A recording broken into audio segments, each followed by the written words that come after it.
점심 식사를 한 뒤 커피를 마시고 있었는데요. 혜주야, 너 결혼한다며? 어쩐 넌 나한테 말 한마디도 안 할 수가 있냐? 그게 말이야, 아직 확실하지도 않고 결혼이라는 게 결혼식장 들어가기 전까지는 아무도 모르는 일이잖아. 그래서 아무한테도 말 못했어. 그리고 너도 알다시피 전에 내가 워낙 큰일까지 겪었던지라 확정되면 말하려고 했어. 기분 나빴다면 미안해. 하긴 뭐 그때 너 제정신이 아니긴 했지. 결혼한다고 양가 부모님께 인사카드 다 드리고 그렇게 됐으니 이해는 된다. 아휴, 내가 또 쓸데없는 말을 했네. 친구 선이가 미안한 듯이 급히 입을 다물어버렸어요. 아니야, 괜찮아. 이미 다 지난 일인걸 뭐. 근데 너 능력 좋다. 어떻게 만나는 남자마다 그렇게 부자들만 만나는 거냐?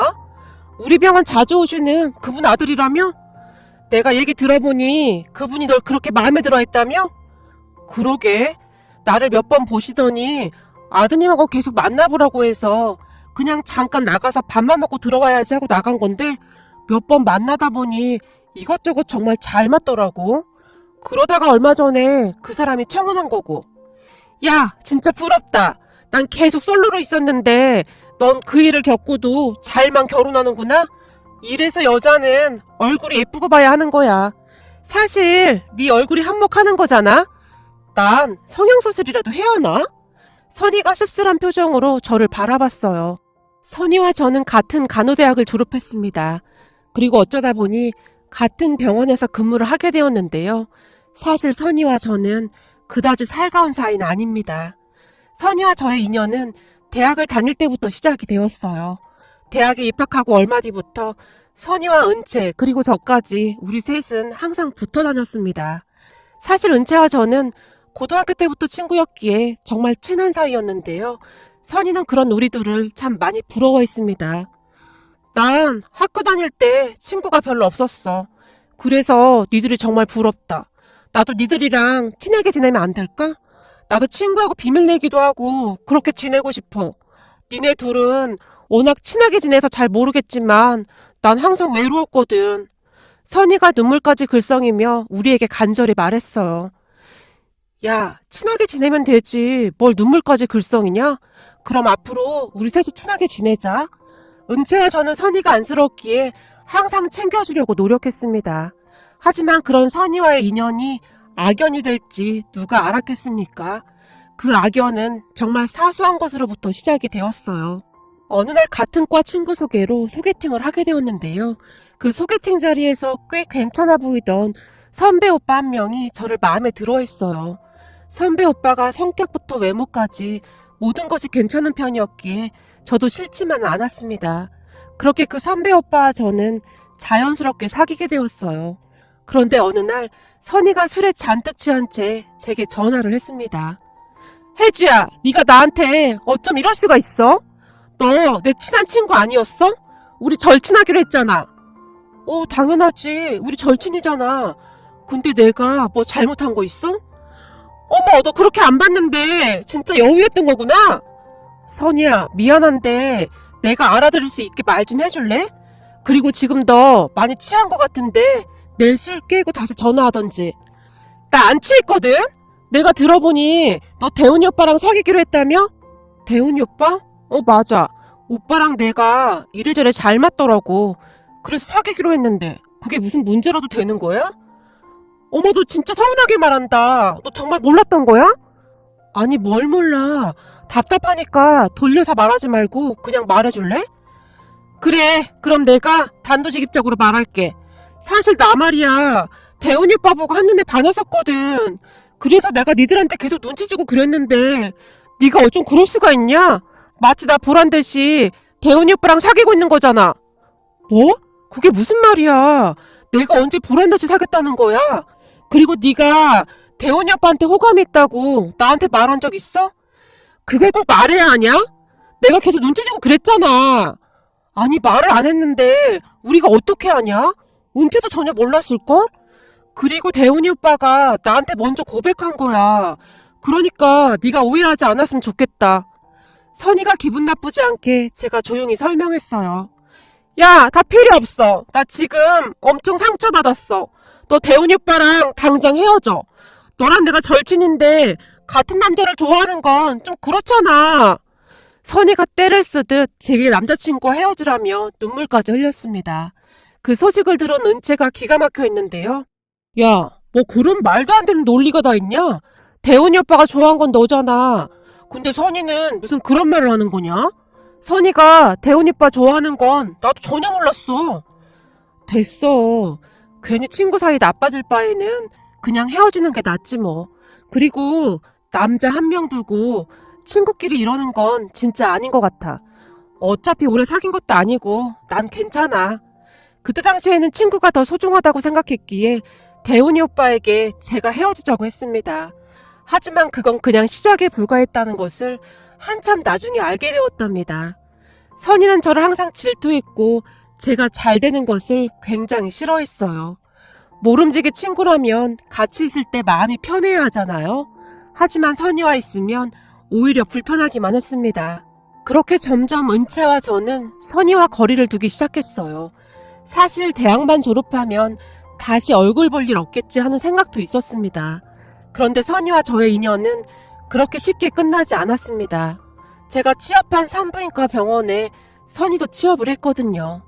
선이와 함께 일할 생각에 두통까지 생길 정도였어요. 이런 일 때문에 멀쩡히 다니는 직장 그만둘 수 없으니까 우선은 그냥 다녀. 그냥 거리를 좀 두고 지내면 되잖아.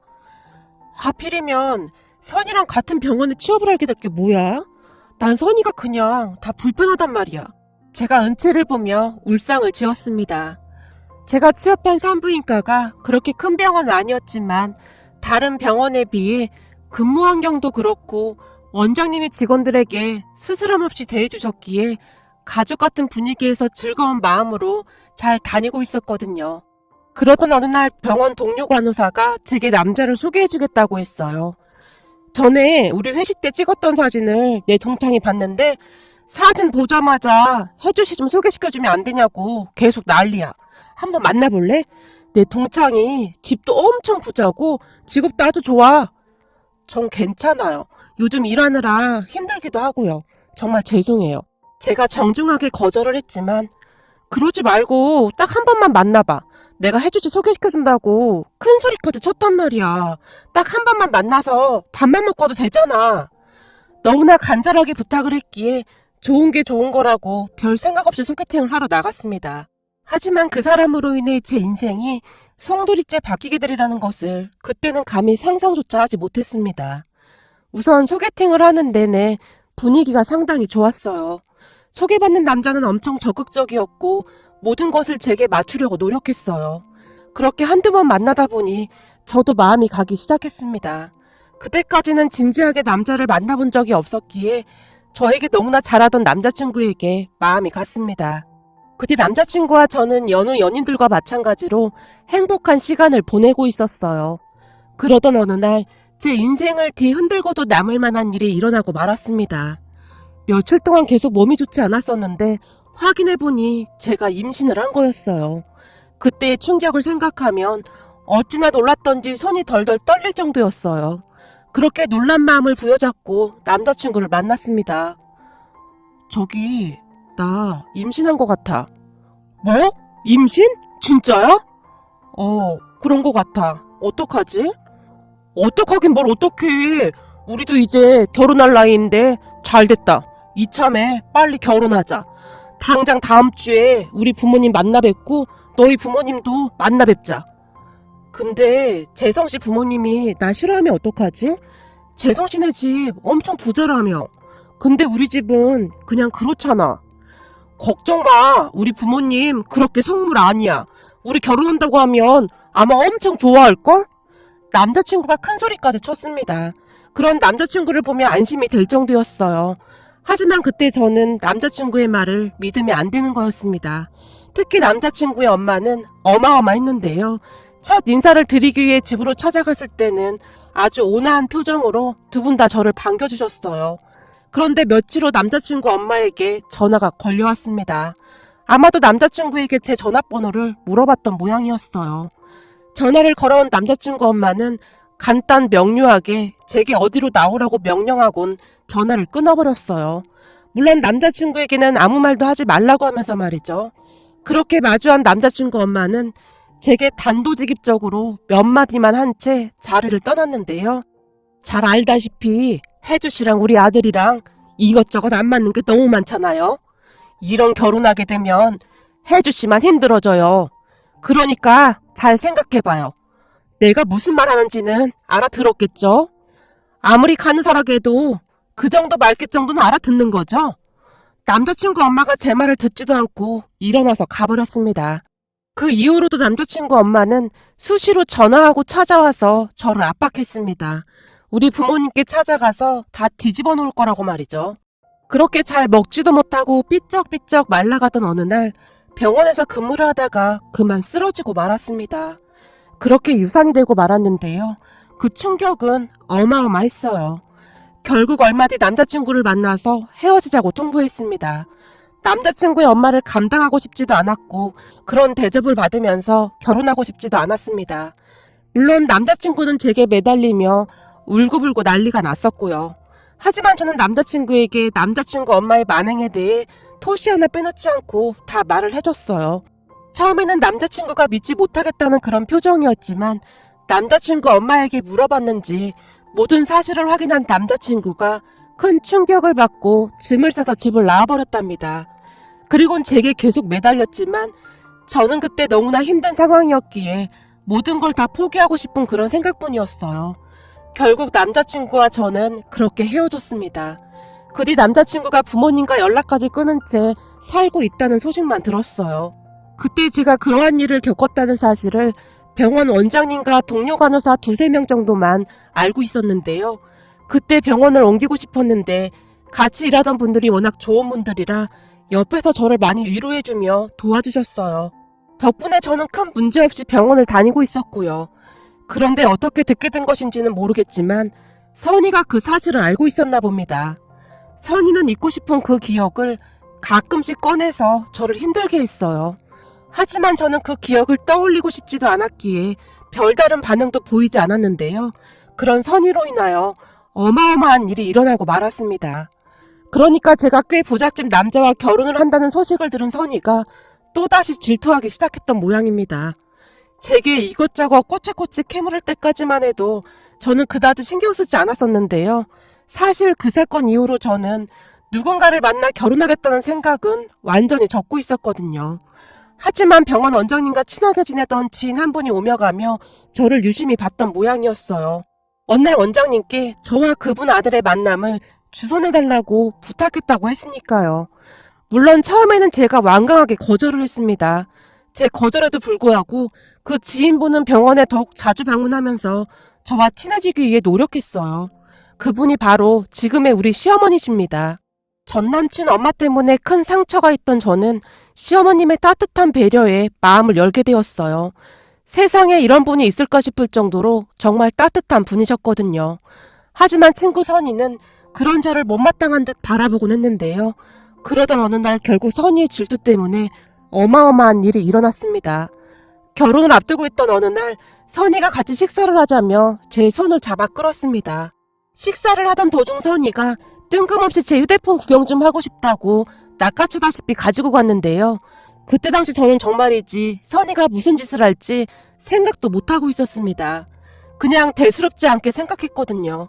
그런데 그날 제 휴대폰을 가져간 선이가 우리 시어머님 전화번호를 몰래 확인했던 모양이었어요. 며칠 뒤 저도 모르게 시어머님에게 연락을 해서 꼭 만나서 할 말이 있다고 했답니다. 그렇게 한 카페에 앉아서 기다리던 시어머님에게 선이가 다가와 인사를 했다는데요. 안녕하세요. 저는 혜주 대학 동기이자 친구입니다. 아, 그래요? 그럼 우리 혜주랑 친하겠네요. 그럼요. 혜주랑 아주 친하죠. 혜주에 대해 모르는 게 없을 정도니까요. 근데 전화상으로 아주 중요한 일이 있다고 했는데 무슨 일이죠? 그 순간 선이가 목소리를 낮추며 심각한 표정으로 시어머님을 바라봤다고 합니다. 저기 근데 어머님, 혹시 혜주가 그랬던 거 알고 계신 거예요? 그랬던 거라니요? 뭘 말하는 건지? 역시 모르셨나 보네요. 예비 시어머님께 말하기 힘든 일이긴 하죠. 근데 귀한 아드님 장가 보내시는데 잘 알아보고 보내셔야 하는 거 아닌가요? 요즘 세상이 좀 그렇잖아요. 동거했던 과거도 있고 막 그런 거 말이에요. 선의의 말을 들으며 시어머님께서 깜짝 놀라셨다는데요. 아니 친구 말로는 우리 혜주가 전에 동거라도 했다 그 말인 거예요? 아니요. 그런 건 아닌데 이런 말씀 드려도 될지 잘 모르겠는데 사실 혜주랑 친구여서 저도 이런 말 드리기 참 어렵거든요. 근데 친구가 나쁜 길로 가면 그걸 잡아주는 것도 진정한 친구가 해야 하는 일이잖아요? 그래서 뭘 말하는 건데요? 괜찮으니 얼른 말해봐요. 아무래도 혜주랑 대학 때부터 알고 지냈다고 하니까 우리보단 혜주에 대해 더 잘 알고 있긴 하겠네요. 친구분 말대로 아들 장가 보내는데 잘 알아봐야 하는 것도 맞는 거고요. 바로 그겁니다. 귀한 아드님이 결혼하는 건데 잘 알아봐야 하는 게 맞는 거죠. 그동안 제가 쭉 지켜보니까 아무래도 혜주가 많이 숨기고 결혼을 하는 것 같더라고요. 그동안 혜주가 한 짓 있는데 그걸 다 아시고도 결혼 허락할 리도 없고 말이죠. 궁금하니까 자세히 좀 말해줘봐요. 도대체 그동안 무슨 일이 있었던 겁니까? 뭔가 큰 문제가 있으면 결혼 진행을 막 던져야 할 것 같네요. 시어머님이 심각한 표정으로 선희를 바라봤다는데요. 그러니까 그게 말이죠. 전에 혜주가 결혼까지 하려다 그만둔 건 혹시 알고 계신가요? 그건 나도 혜주한테 들은 얘기입니다. 그것 때문에 그런 건가요? 아니죠. 더 큰 일이 있었죠. 사실 그게 말이죠. 혜주가 전에 유산까지 한 적이 있습니다. 남자는 유산에서도 괜찮으니까 결혼하자고 했는데 혜주가 워낙 콧대가 높아서 유산까지 하고 헤어졌어요. 이게 말이 안 되는 얘기잖아요. 아니 유산까지 해놓고는 멀쩡한 집안 사람들 속이고 결혼하려고 한다는 게요. 이렇게 속이면서 한 결혼이 가면 얼마나 가겠어요? 이런 경우에는 나중에 다 뽀록나게 되어 있더라고요. 뭐라고요? 유산이라고요? 내가 그 말을 어떻게 믿죠? 우리 혜주가 그럴 리가 없습니다.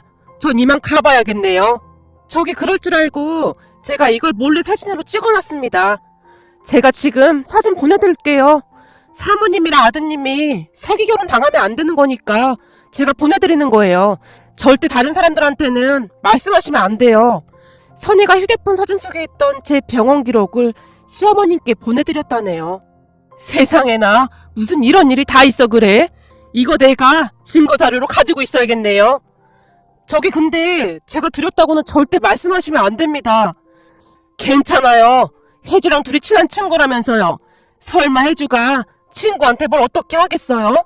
거기다 혜주 걔가 워낙 순에 빠졌잖아요.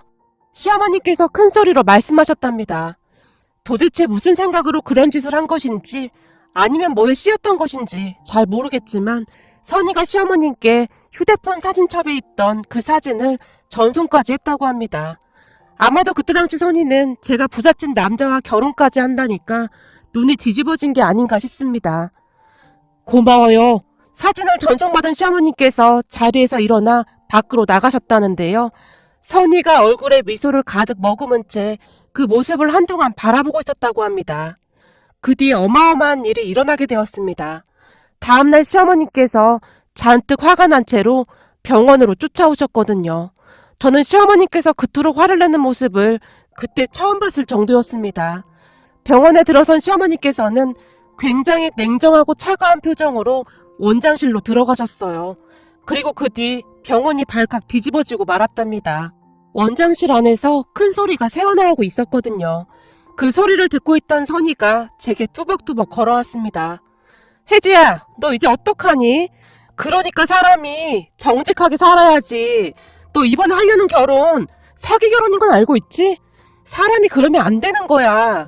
이번 일을 계기로 반성 좀 하고 살았으면 좋겠다. 그 순간 선희의 얼굴에는 승리의 미소가 가득해 보이기까지 했습니다. 무슨 소리야? 정직하게 살라니. 나 거짓말한 거 없는데? 그렇구나. 그동안 널 꽤 오래 지켜봤었는데 이걸 뭐라고 해야 하나? 암튼 넌 재수가 좀 없어. 책 한 척은 다 아는데 다 내숭이다 이 말이지. 선희가 싸늘한 눈빛으로 저를 노려봤어요. 그런 선희를 보며 저는 그저 어리둥절해 있었는데요. 잠시 후 누군가 선희에게 다가와서 원장님이 급히 찾는다고 말해줬어요. 저요? 제가 아니라 혹시 혜주를 찾는 거 아니에요? 아니야. 분명히 선희씨 맞다니까. 근데 선희씨 뭐 잘못한 거 있어? 원장님 표정이 아주 무시무시하던데. 나 지금껏 원장님이랑 꽤 오래 근무했었는데 그런 무서운 표정은 처음이야. 네? 아닐 거예요. 아마도 혜주 때문에 그럴걸요? 선희가 별일 아니라는 듯 위풍당당하게 원장실로 들어갔습니다. 그 뒤 어마어마한 폭풍이 몰아닥쳤는데요. 원장실에서 한동안 고성이 오가고 난리도 아니었거든요. 뭐야? 왜 그러는 거야? 혜주씨 뭐 아는 거 없어? 선희씨 왜 그러는 거야? 저도 잘 모르겠어요. 참 별일이네. 원장님 지금 화 엄청 많이 나셨어. 뭔가 큰일이 터진 것 같아. 병원 직원들이 다들 수근거리고 있었습니다. 그렇게 잠시 후에 시어머니께서 제게 원장실로 들어오라고 문자를 보내셨어요. 놀란 제가 잔뜩 겁을 먹은 채 원장실로 들어갔는데요. 시어머니께서 선희를 무서울 정도로 노려보며 서늘한 목소리로 말씀하셨어요. 선희 씨가 어제 나한테 한 게 법적으로 위배되는 행위인 건 알고 있는 거죠? 어디 다른 사람의 진료 기록을 그렇게 떠벌리고 다니는 겁니까? 거기다 환자 진료 기록을 불법으로 촬영해서 가지고 다닐 수가 있는 거죠? 이게 지금 말이나 되는 소리입니까? 우린 절대 이대로 못 넘어갑니다. 당신 고소할 겁니다. 네? 고소요? 저는 사모님을 도와드리려고 그런 건데 어떻게 이러실 수가 있으세요?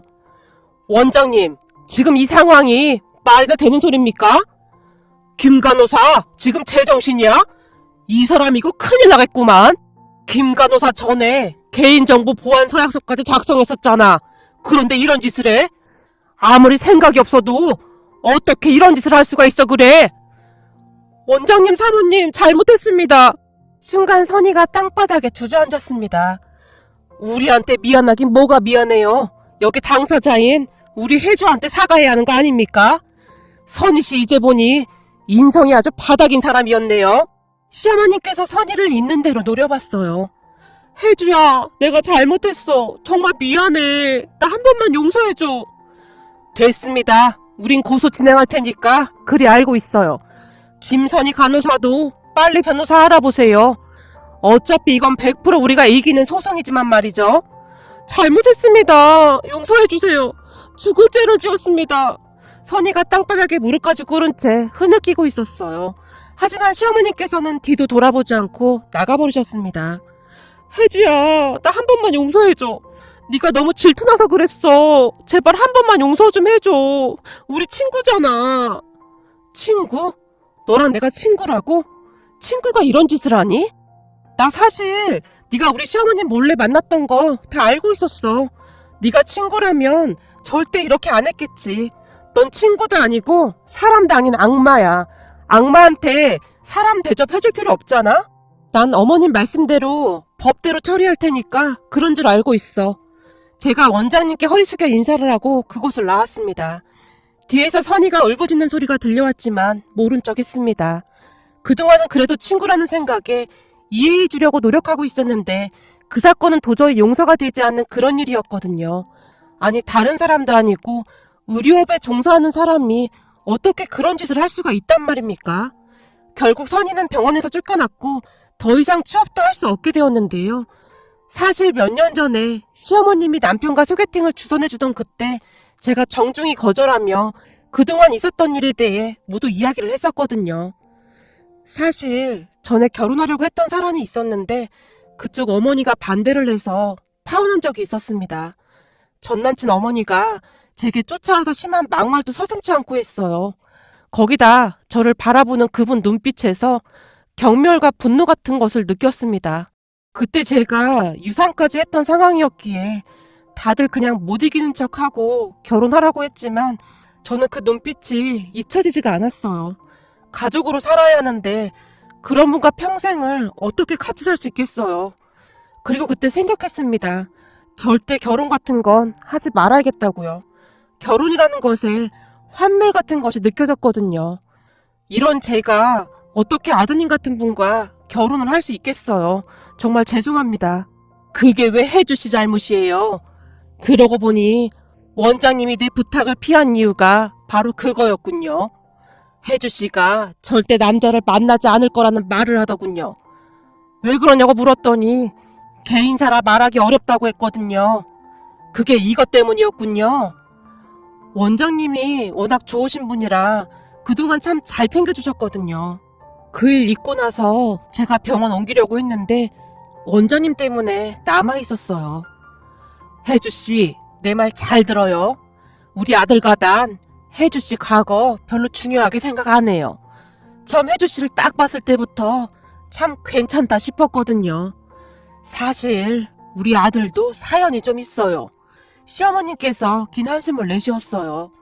사연이요? 그래요. 내가 이런 얘기까지 하게 될 줄은 몰랐네요. 사실 우리 아들이 몇 년 전에 결혼하겠다고 여자를 데리고 왔는데 보통 사람이 아니더라고요. 처음에는 별 생각 없이 결혼시킬까 했어요. 근데 결혼 날짜가 다가올수록 우리 아들이 점점 이상해지는 거예요. 우리 아들 없을 때 내가 막말을 했다는 둥 우리 아들과 날 중간에서 그렇게 이간질을 시켰어요. 내가 제일 무서웠던 게 뭔지 알아요? 우리 집에 인사 오고 난 뒤부터 진짜 많이 들락날락했어요. 우연히 알게 됐는데 내가 하는 말을 다 녹음하고 있더라고요. 그걸 알고 얼마나 무섭고 소름이 끼쳤는지 몰라요. 그때부터 아들 여자친구가 정상으로 보이지가 않았어요. 남편이랑 둘이서 많은 얘기를 했었는데 그때쯤 아들은 그 여자한테 빠져서 정신을 못 차릴 정도였어요. 이러다 우리 아들 인생 끝장날 것 같아서 사람까지 써서 그 여자 뒷조사를 하기 시작했어요. 그 착하던 우리 아들은 이간질에 넘어가서 그 여자랑 산다고 집까지 나간 상태였지. 그때는 참 사는 게 아니었답니다. 그때 생각이 나는지 시어머님의 눈시울이 붉어져 있었습니다. 그렇게 잠시 한숨을 내쉬던 시어머니께서 다시 말을 이어가셨어요. 결국 몇 주 만에 그 여자 정체가 탄로 났는데 정체가 너무 어마어마해서 남편이랑 둘이 실신할 정도였어요. 예쁘장한 얼굴로 여자 한번 제대로 사귀어본 적 없는 우리 아들을 꼬신 모양인데 나중에 알고 보니 경찰서를 들락날락한 게 한두 번이 아니었나 보더라고요.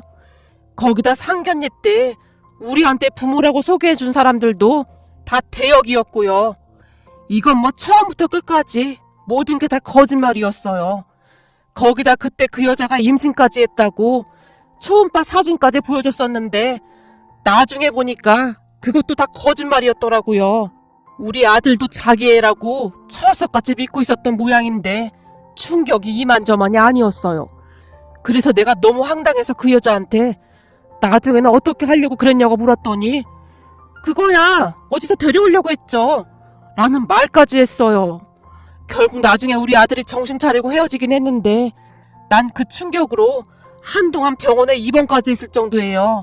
그때 알았어요. 사람 인성이 얼마나 중요한 건지 말이죠. 그 여자는 자기가 뭘 잘못한 건지도 모르고 끝까지 당당했으니까요. 시어머님이 충격적인 말에 제가 놀란 채 가만히 바라보고 있었는데요. 내가 이런 말을 하는 건 우린 혜주씨 그런 거 별 상관도 없다 그 말이에요. 그렇게 따지고 보면 우리 아들도 과거가 있었던 거잖아요. 그동안 혜주씨를 쭉 지켜봤었는데 사람이 아주 진국이더군요. 정직하고 바르고 밝고 우린 그거면 다 된다 그 말이에요. 그러니까 우리 아들 한 번만 만나봐요. 내가 이렇게 부탁해도 어떻게 안 될까요? 그때 당시 시어머님께서 정말 간절하게 바라보셨어요. 그 뒤 저는 뭐에 홀린 것 마냥 지금의 남편을 만나게 되었고 몇 년 후에 결혼까지 하게 된 거였습니다. 그런데 선희가 그걸 질투해서 그 난리를 쳤던 거였고요. 결국 선희는 그때 아주 호되게 당했습니다. 다만 그때 당시 그동안 가족같이 챙겨주시던 원장님께 혹여라도 피해가 가게 될까봐 중간에 소송은 포기했지만 선희는 병원에서 내쫓기다시피 퇴사를 하게 되었습니다. 거기다 다시 재취업도 어려운 모양이었는데요. 친구 은채 말에 의하면 한동안 백수로 지내다가 소송 이야기가 나오면서부터 선희 부모님도 다 알게 되었다는데요. 그 사실을 알게 된 선희 부모님이 대노하며 인간 취급도 하지 않고 있답니다. 선희는 취업이 어려우니 요즘은 부모님이 운영하는 기사식당에서 서빙을 하면서 지내고 있답니다. 아무래도 다시 간호사로 일하긴 어렵지 않을까 싶습니다. 원장님도 도끼를 품었거든요. 이렇게 글을 쓰다 보니 제 인생도 참 파란만장했네요. 그 뒤 저는 결혼까지 해서 아이까지 낳고 잘 살고 있습니다. 그런데 며칠 전에 친구 은채가 우리 집에 왔다 갔는데 제게 놀랄 만한 말을 했어요. 나도 나중에 들었는데 알고 보니 말이야, 선이 걔 말이야. 우리 몰래 사귀는 남자도 있었다나 봐. 결혼까지 하려고 했었다는데 그때 그 일 때문에 헤어지기까지 했다나 봐. 너 파혼시키려다가 오히려 지가 파혼당한 거지 뭐. 거기다 걔네 부모님이 구박도 어마어마하게 하나 보더라고. 완전 폐인됐대. 은채가 고개를 절레절레 흔들었습니다. 은채와 이야기를 하다 보니 문득 옛일이 떠올라 글 작성해봅니다.